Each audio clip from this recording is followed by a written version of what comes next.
think that something got lost in the messaging about Daemon X Machina. I don't think Nintendo really knew how to sell this game to its wide Nintendo Switch audience. Because in truth, what Daemon X Machina is a game for people like me, who used to be into games like Armored Core Silent Line, Armored Core Last Raven, all the big robot games that I used to play on the PlayStation 2. I used to import them for Japan. And let me tell you about this, folks. I'd import them for Japan and I'd have to go into game FAQs and I'd have to download big translations, and you were having to use the translations to go through all these parts for robots, because you had to build up your robot, and it was just so much information. It was an incredible amount of work, but it was well worth it, because there's really no games like the Armored Core games until now. Until this. Now, Daemon X Machina is a game that's been quite interesting. It hasn't reviewed badly, but it hasn't reviewed brilliantly well either. It's been getting like kind of 7, 8 out of 10 for people, and some places have been getting it like much lower than that. Now, I'm quite angry with those people that give this game low scores, because I have been loving my time with this game. Let's start with the basic stuff that anybody can appreciate. The game looks beautiful. The art design is, I mean, I just think it looks gorgeous, the game. Everything's kind of, it's no realistic looking, it's kind of cell shaded almost. You get a kind of cell shaded vibe for it. It's not quite cell shaded, it's kind of hyper realistic looking. It's all neons and stuff. The robot designs are great, the big mechs look great, and that's I made this is me here, by the way, jumping into my robot as my baldy head there. That's me. I'm looking quite trim, I'm looking in good shape. Daemon X Machina does a very interesting thing. This first thing I want to talk about is that it lets you create a character, and it has a really good character creator as well. So you create a character, you create a human who is going to be operating this machine. But then, as you... Wait a minute, before we go any further. Wait, you hear this, lassie? I just wish everyone would die. I mean, I love that part. You know what I mean? That's what you're looking for. That's what I'm looking for in my games. That's the kind of character...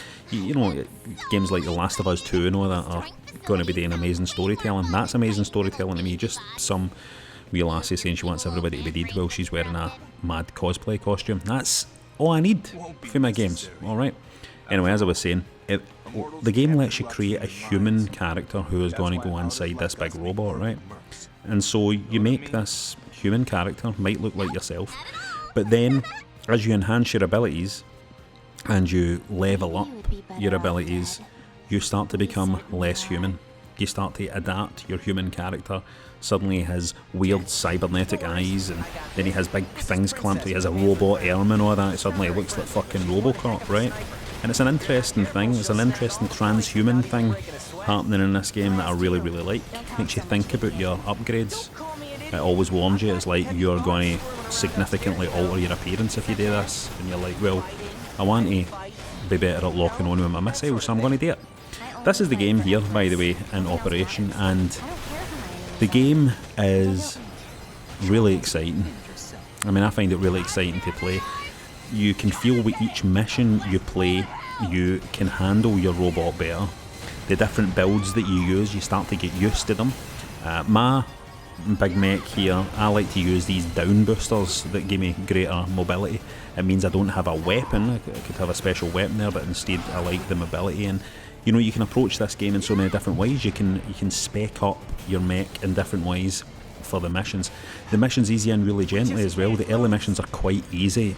I would say they're easy.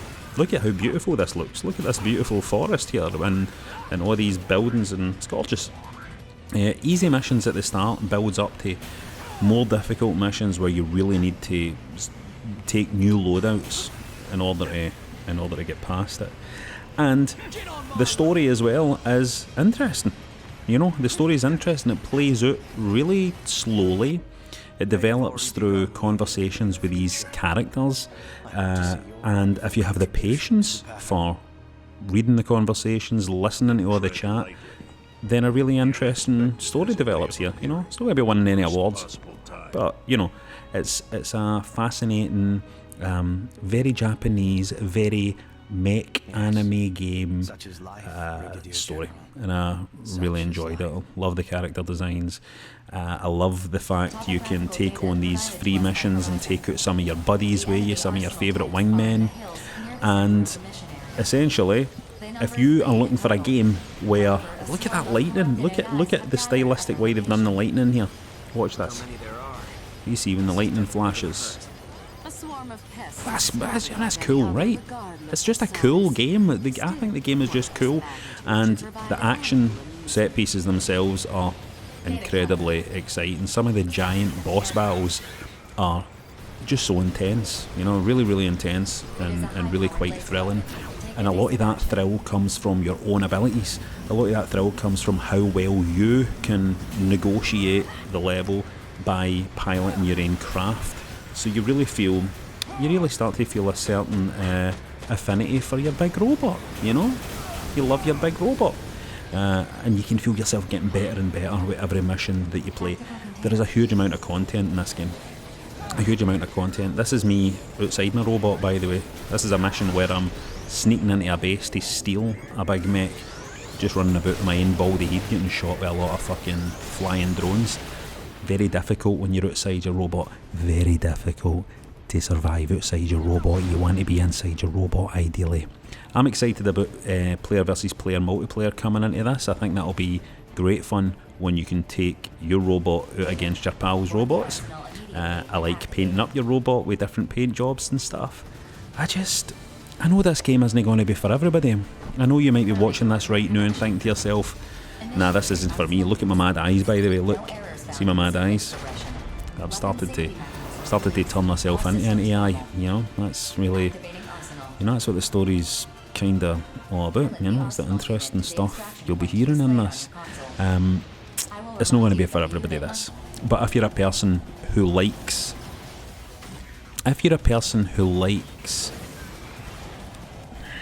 how would I put this? If you're a person who likes those games that are ridiculously ambitious for how niche they are, if you know what I mean. This is a beautifully designed, beautiful art, great fun game that is really for quite a niche audience. People like me who loves flying about inside big robots in a computer game, and you're going to have a lot of fun. You're going to have a lot of fun with it if you're a guy like me. Daemon X Machina, it was kind of sent out there and kind of, I think, maybe forgotten about by a lot of people, but man, this is a cracking game that takes me right back to the PlayStation 2 days. Takes me right back to my Silent Line days, my Last Raven days, my Game FAQs days. It's not for everybody though. I mean, God, I've been talking about it for fucking 8.5 minutes, man. Talking about fucking giant robots. The weird thing when I was, there was this guy who was online.